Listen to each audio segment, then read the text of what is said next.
Have you ever wondered why there are some people that constantly doubt themselves no matter how talented they already are? While some of the people that you know, regardless of skills, qualifications, and whatnot, seems to be really confident about themselves, that no matter where you place them, they just go at it with full confidence. It's because confidence actually has almost nothing to do with how good we actually are. And that is one of the biggest traps almost everyone falls into. If you think you are one of those people and you've always waited for you to feel confident before doing something you would like, such as chasing your goals, then without your knowledge, you're actually doing one of the steps that will lead you to most probably not gaining any confidence at all. And here are the things nobody tells you about, so listen carefully. But before we start, let me give you an example. Imagine that there are two people that would come up on stage and would need to have a talk in a full-packed stadium with 20,000 capacity.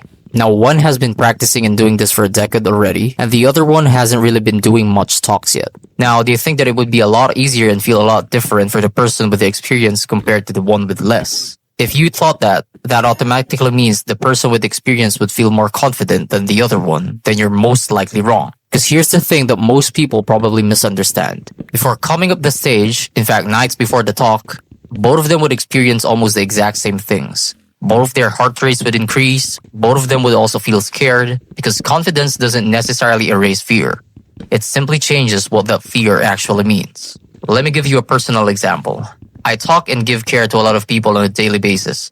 And that care literally has a huge spectrum and variety of needs and skills that needs to be done. However, no amount of experience would simply erase the nervousness, fear, doubt, even the increasing of heart rate when it's time to do what you need to do. And that's just how it is. Most people would think that confident people don't get nervous at all, but that's entirely wrong. They for sure also get nervous, because at the end of the day, they're still human. It's just that they've stopped interpreting and integrating the ideas of being nervous as a sign to quit and to hinder them from doing their absolute best in what they need to do. Now, just think about this for a sec. Whenever you feel excited and whenever you feel scared, you actually experience almost the exact same tell signs, no? Like, right? Imagine yourself feeling excited. Won't you also experience your heart racing? Your palms getting sweaty, you being fidgety, and even the adrenaline you'd feel would most likely be the same. Now, what do you think is the difference between the two? It's simply about what you integrate that feeling onto. Now, stay with me because this could actually get a lot weirder. Because there's a possibility that the actual reason that you don't feel confident is because you are actually trying to become one. I mean, I know that sounds weird as hell, but just hear me out. Okay, I'm not sure if all of you watching this would be able to relate, but just imagine if you can't, okay? Don't even try to click off, just you can't relate. Okay, so as I was saying, have you guys ever ridden a bike? If you have, okay? If you haven't, then imagine. Think back to when you first learned how to ride that bike. Just think about it. It's not like you watched motivational videos and repeat affirmations and tried to get that confidence from someone else to learn how to ride that bike, didn't you? You simply got on the bike. If you're a tad younger, you didn't even have those assists, like those little wheels at the back that helps you balance yourself. Like, what do you even call it again? Anyways, you just got on, then you fell, then you just got back on again, and again, and again, and again, until one day, your brain just thinks that maybe I actually can do this. And that right there is confidence. It's not some magical illusion of a feeling. As simple as it sounds, it's simply a conclusion. Our brain simply collects evidence from all those trial and error, and every action we do would become an additional point for our confidence jar. At the same time, every time you avoid doing it because of all the fear, doubts, anxiety, and nervousness you feel, our brain simply receives a different message. And as you've experienced, that feeling actually just stacks up. The more you actually don't face your fears, the more it would actually just get worse and worse as time goes on. So if you're ever thinking about how you'd get confident, you actually just have to start doing it. Don't be scared of failing, and all the more don't be scared of trying. Because you simply can't build confidence by thinking. You've got to collect that data and proof. Now, here's the thing.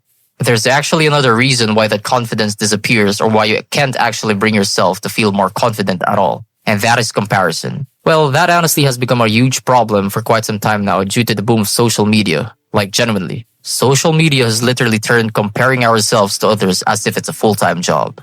But here's the thing. By doing that, you're basically comparing your so-called behind the scenes to everyone else's highlight reels. Just like how it is in YouTube. You'd see a video with very high views, then when you check the channel, it's all new, and it already has a ton of subscribers in it already as well. Here's the thing. You didn't see how many other YouTube channels he or she has done. You didn't see how much videos they've actually produced and edited before reaching that point. You didn't see any grind at all, and you basically didn't see the rough times they needed to push through before they finally reached that stage or success. And that right there is honestly why our brain kind of works in a twisted way, especially if we're not gonna train it and our emotions to how we'd like it to be. Because sometimes our brain simply filters out a lot of information, even if that information is technically vital. When we see or hear something, it feels like our brain just sees and hears the good in it. It literally only focuses on the good things. And then it would start comparing it to our reality, which in turn would most of the time magnify the things we lack and our weaknesses all the more. So let me ask you a question. What if your lack of confidence isn't in the form of evidence, but simply a lack of data? Because not feeling confident doesn't necessarily mean you're incapable or destined to fail. It could be just that you still don't have enough experience. There's this one famous idea that you most probably haven't heard, and it literally costs you money. It's called the competence loop, where action creates experience, then that experience creates skill, and that skill is what builds that confidence. Now, notice the flow? What comes first? Action, right? Not confidence. And what are most of you doing? You just keep on waiting and waiting and waiting until you finally feel like you're ready enough to actually just go and try. And that is mainly the reason why most of us can't even do what we want to do. Because sometimes we won't really feel that readiness we are striving for anyways. The people you admire didn't just randomly wake up feeling confident. They simply became confident as time went by because they kept showing up day by day, no matter how unready and prepared they felt, and regardless of whatever thoughts they had in mind. Every attempts they've failed, and any embarrassing mistakes they've done, weren't failures or interruptions toward their goal, because that was simply part of the process. And repeating that process over and over and over again is what would build up that confidence slowly but surely. Which is why you should start doing what you have in mind, since the confidence you're trying so hard to reach is simply hiding in the work and process you keep avoiding to do.